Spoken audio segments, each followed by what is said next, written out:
ಕೋಲಾರ ಜಿಲ್ಲೆಯಲ್ಲಿ ನೀರಿನ ಹಕ್ಕು ಮತ್ತು ರೈತರ ಹಕ್ಕಿಗಾಗಿ ಹೋರಾಟ ಪ್ರಾರಂಭವಾಗಿದೆ. ನಮ್ಮ ಬೇಡಿಕೆಗಳು ಈಡೇರುವವರೆಗೆ ನಮ್ಮ ಹೋರಾಟ ನಿಲ್ಲಬಾರದು ಎಂದು ಕರ್ನಾಟಕ ರಾಜ್ಯ ರೈತ ಸಂಘ ಹಾಗೂ ಹಸಿರು ಸೇನೆ ರಾಜ್ಯಾಧ್ಯಕ್ಷ HR ಬಸವರಾಜ್ ಕರೆ ನೀಡಿದರು. ಕೋಲಾರ ನಗರದ ರಂಗಮಂದಿರದಲ್ಲಿ ಕರ್ನಾಟಕ ರಾಜ್ಯ ರೈತ ಸಂಘ ಹಾಗೂ ಹಸಿರು ಸೇನೆಯ ಜಿಲ್ಲಾ ಸಮಿತಿ ವತಿಯಿಂದ ಹಮ್ಮಿಕೊಂಡಿದ್ದ ಬೃಹತ್ ರೈತ ಹಕ್ಕೊತ್ತಾಯ ಸಮಾವೇಶ ಕಾರ್ಯಕ್ರಮದಲ್ಲಿ ಭಾಗವಹಿಸಿ ಮಾತನಾಡಿದ ಅವರು, ನೀರಾವರಿ ಯೋಜನೆಗಳಲ್ಲಿ ಯಾವುದೇ ತಾರತಮ್ಯವಿಲ್ಲದೆ ಬಯಲು ಸೀಮೆಗೆ ಹರಿಯಬೇಕು. ಸರ್ಕಾರ ರೂಪಿಸುವ ನೀರಾವರಿ ಯೋಜನೆಗಳಿಗೆ ನಮ್ಮ ಸಂಪೂರ್ಣ ಬೆಂಬಲ ಇದೆ. ಆದರೆ ಯೋಜನೆಗಳು ನ್ಯಾಯಯುತವಾಗಿರಬೇಕು ಎಂದರು. ಸರ್ಕಾರದ ನಿಷ್ಠಾವಂತರಿಗೆ ಲಾಭ ಹಾಗೂ ರಾಜಕಾರಣಿಗಳಿಗೆ ಲಾಭ ಮಾಡಿಕೊಡಲು ಕೇವಲ ಪೈಪ್ಲೈನ್ ಹಾಕುವತ್ತ ಸರ್ಕಾರದ ಗಮನವೇ ಹೊರತು ನೀರು ಕೊಡುವ ಉದ್ದೇಶ ಇಲ್ಲವೇ ಇಲ್ಲ ಅಂತ ಟೀಕಿಸಿದರು. ನಮ್ಮ ಸಮಸ್ಯೆಗಳಿಗೆ ನಾವೇ ಪರಿಹಾರ ಕಂಡುಕೊಳ್ಬೇಕು. ಯಾವ ಸರ್ಕಾರಗಳು ಕೂಡ ನಮ್ಮ ನ್ಯಾಯಯುತ ಬೇಡಿಕೆಗಳನ್ನು ಈಡೇರಿಸಲು ಮುಂದಾಗಿಲ್ಲ. ಹೀಗಾಗಿ ನಮ್ಮ ಹಕ್ಕು ಪಡೆಯುವ ಶಕ್ತಿ ನಮ್ಮ ಹೋರಾಟಗಳಿಗಿದೆ ಮತ್ತು ನಮ್ಮ ಚಳುವಳಿಗೆ ಇದೆ ಅಂತ ತಿಳಿಸಿದ್ರು. ಈ ಜಪ್ತಿ ಅದನ್ನ ಹೈಕೋರ್ಟ್ ಅಲ್ಲಿ ಹಾಕಿ ಯಾರೇನು ವಸ್ತು ಜಪ್ತಿ ಮಾಡಬಾರದು ಅಂತ ಹೇಳಿದೆ. ನಮ್ಮ ಹತ್ರ ಪಟ್ಟಿ ಇದೆ, ಏನೇನು ಜಪ್ತಿ ತರಾಸ್ತಿ ಜಪ್ತಿ ಮಾಡಂಗಿಲ್ಲ. ಹೈಕೋರ್ಟ್ ನಲ್ಲೂ ಮಾಡಿಸಿದೀವಿ.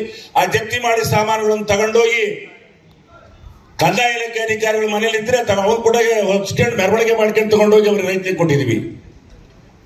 ಸೊಸೈಟಿಯಾಗಿದ್ದ ವಸ್ತುಗಳನ್ನ ಪಾತ್ರೆ ಬಡಗ ಎಲ್ಲ ವಸ್ತು ದವಸಧಾನ್ಯನ ಹೊತ್ಕೊಂಡೋಗಿ ವಾಪಸ್ ಮೆರವಣಿಗೆ ಮಾಡ್ಕೊಂಡು ಅವ್ನು ಕೂಡ ಸೊಸೈಟಿ ಸೆಕ್ರೆಟರಿಗಳ ಕೊಡಿಸಿದೀವಿ. ಯಾವ ಸರ್ಕಾರ ಯಾವ ರಾಜಕಾರಣಿ ಮಾಡ್ತಾರೆ? ನನ್ನ ಪ್ರಶ್ನೆ ಇದನ್ನ. ಅದೇನಾದ್ರು ಮಾಡಕ್ ಸಾಧ್ಯ ಆದ್ರೆ ಸಂಘಟನೆಯಿಂದ ಮಾತ್ರ ಸಾಧ್ಯ,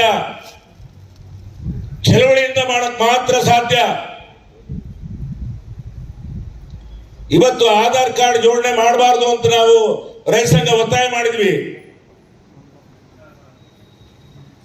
ಎಲ್ಲ ಹೆಸ್ಕಾಂ ಎಲ್ಲ ಇಲಾಖೆಯವರು ಕೂಡ ನೀವು ಆಧಾರ್ ಕಾರ್ಡ್ ಜೋಡಣೆ ಮಾಡದೆ ಹೋದ್ರೆ ನಿಮ್ ಸಬ್ಸಿಡಿ ನಿಲ್ಲಿಸ್ತೀವಿ, ಕರೆಂಟ್ ನಿಲ್ಲಿಸ್ತೀವಿ ಅಂತ ಹೇಳಿ ಭಯ ಹುಟ್ಟಿಸಿ ಕೆಲವರ ಹತ್ರ ನಮ್ಮ ಅಂಜುಬರು ರೈತರು ಇರ್ತಾರಲ್ಲ ಅವ್ರ ಹತ್ರನ ಜೋಡಣೆ ಮಾಡಿಸ್ಕೊಂಡ್ರು. ಇವತ್ತು ಇಂದಿರಾ ಖಾತೆ ಮಂತ್ರಿ ಇವತ್ತು ಹೇಳಿದ್ದಾರೆ, ಯಾರು ಮಾಡದೇ ಇದ್ರು ಕೂಡ ಕಮಿಷನ್ಗೋಸ್ಕರ ರೂಪಿಸತಕ್ಕಂಥ ಕಾರ್ಯಕ್ರಮಗಳು. ಆಮೇಲೆ ಶಾಶ್ವತವಂತ ನೀರಾವರಿ ತಂದು ನಿಮಗೆ ಕೊಟ್ರೆ ಅವ್ರಿಗೇನ್ ಬಂತು? ಶಾಶ್ವತ ನೀರಾವರಿ ಯೋಜನೆ ಇವತ್ತು ಇದು ಇಷ್ಟೇ ಗುಟ್ಟು ಏನಿಲ್ಲ. ಅದು ಅವ್ರಿಗೂ ಆಸೆ ಇದೆ, ಶಾಶ್ವತ ನೀರಾವರಿ ತರಬೇಕಂತ ಆಸೆ ಐತೆ.